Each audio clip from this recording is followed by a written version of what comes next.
Hello students, myself Jitan Kumar Chauhan from ABS Engineering College. Today we are going to discuss about the one topic which is known as sign operand multiplication. In sign operand multiplication, we have multiplied the two fixed point binary numbers. In sign magnitude representation is done with the process of successive shift and the add operation. So in the multiplication process, we are considering the successive bits of the multiplier, least significant bit first. If the multiplier bit is 1, then the multiplicand is copied down as the zeros are copied down. So let's these two multiplicand and the multiplier. If it is the least significant bit is 1, so we can just as it is copy down here. And if it is 0, we have copied down all the bits are 0 with the shift operation. And the final we can perform the addition, and this is the final product is ready here. So in case of the sign operand multiplications, the numbers are copied down successive lines are shifted the one position to the left from the previous numbers. And finally, the numbers are added and their sum form the product. So the sign of the product is determined from the sign of the multiplicand and the multiplier. If both are positive or both are negative, then the final product is positive.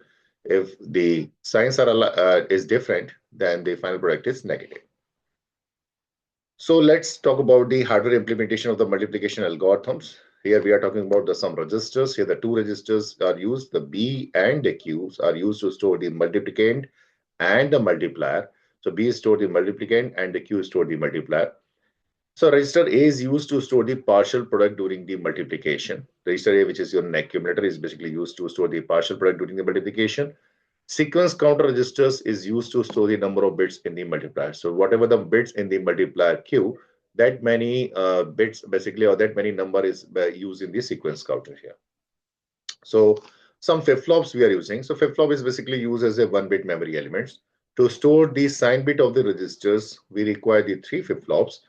Representing the accumulator sign, there's a sign, then the B sign, multiplicand, and the multiplier is a Q sign. Flip-flop E is used to store the carry bit generated during the partial product addition. And we can also use a complement and the parallel adder circuit during the partial addition here. So this hardware unit is used in calculating the partial product. That means perform the addition is required. So this basically the hardware implementation. We have the B register, which is a multiplicand and the B sign. We have the A register accumulator and the A sign. We have an extended accumulator. There's a flip-flop, which is initialized to 0.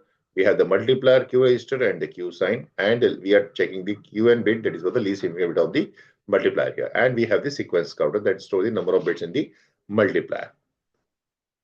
So here, this is the final flow. We can see that we have to perform the multiply operations. We can store the multiplicand in B and the multiplier in Q. And the final sign is of the A sign is based on the Q sign and the B sign. And we can check with the help of the XOR operation. If both the Q sign and the B signs are alike, that means same. If both are 0 or both are negative, then the final value is 0. And if both are different, then the final value is 1. That is what the negative. Then accumulator is initialized to 0. Extended accumulator initialized to 0. Sequence counter initialized to the number of bits in the multiplier. And now check the multiplier, the least significant bit position. If it is 1, then perform the addition. That is an A plus B.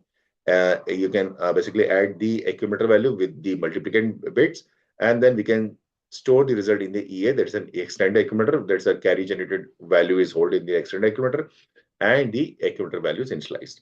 And then we can perform the shift right, the value E and A Q registers. And so the one cycle is complete and the sequence count is incremented by 1. If the least significant value is 0, then we can only perform the shift right, and then sequence count is basically initialized to the one value less. So it is basically decremented by 1. And then check whether the sequence counter is decremented to 0 or not. If it is becomes 0, then we can stop the operation. If it is not, then we can again check the multiplier least significant bit and again check whether it's a 1 or the 0 and then perform the operation here. So this basically the number of cycles depend upon the number of bits in the sequence counter. That is totally depend upon the number of bits in the multiplier. If it is 5, so this basically the 5 times its cycle operation is executed. And then finally, we are getting the answers in the A and the B register. So these are the initially the multiplicand is stored in the B register and the multiplier is stored in the Q register. Sign of the registers B and the Qs are compared using the XOR functionality. If both the signs are alike, output of the XOR operation is 0 unless 1, and output stored in the A sign of the A register. So initially the 0 is assigned to the register A, and E flip-flop sequence counter is initialized with the value n is the number of bits in the multiplier. Now the least significant bit of the multiplier is checked. If it is 1, then add the content of the register A with the multiplicand register B, and the result is assigned in the A register with the carry bit in the flip-flop E here. So the content of EAQ is shifted to the right by 1 the position, and the content of E is shifted to the most significant bit of A, and the least significant bit of A is shifted to the most significant bit of Q. And if the Qn, that is the least significant bit of the multiplier, is 0, only shift right operation on the content EAQ is performed in a similar fashion.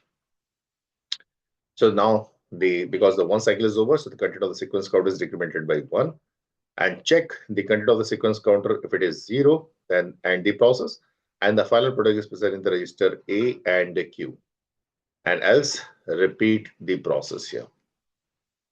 So this is an example here. We can have the multiplicand, which is your 10111, which is basically stored in the register B, and the multiplier, which is 10011, which is stored in the register Q. So here we have the E is initialized to 0, A 5 bits are initialized to 0, Q is 10011, and the sequence counter is basically the number of bits in the multiplier is 5, so it is initialized to 101, that is 5. So after, because the Qn bit is 1, so we have add with the B register, that is the 10111, and then we have initialized this 010111 here, and then perform the shift right operation. So this bit is moved here, this bit is dropped. So this bit can perform the right shift operation, and now the 1 cycle is over and the sequence counter is decremented to 0. That means sequence counter is from 5 to 4 here. Now again check the LSB bit of the Qn. So the Qn is 1, then we can again add the B with the A register, and then again performs. In this case, the extended counter value comes out to be 1. Now perform the shift right operation. So this 1 is moved to here, and then this 0 is moved to here, and so on. So this is right shift operation, and then EAQ value is initialized to in this case. And then now sequence counter is decremented by 1, so it becomes 3. Now again, we can check the Qn bit. If the Qn bit is 0, then we have simply performed the shift right operation. The Qn is shift right operation, and then finally we are getting the cycle sequence counter is decremented by 1, it becomes 2. Now again check the Qn bit, because the Qn bit is 0. So again perform the shift right operation of the EAQ, and then sequence counter is decremented by 1, that becomes 1. And now at this time the Qn is 1, so again add the B with the A register, and then initialize to this, and then perform the shift right operation, and now sequence counter is decremented to 0. So your final product is basically get in case of the A and Q. So this is your final product value of these two, multiplicand and multiplier. So now these are the references.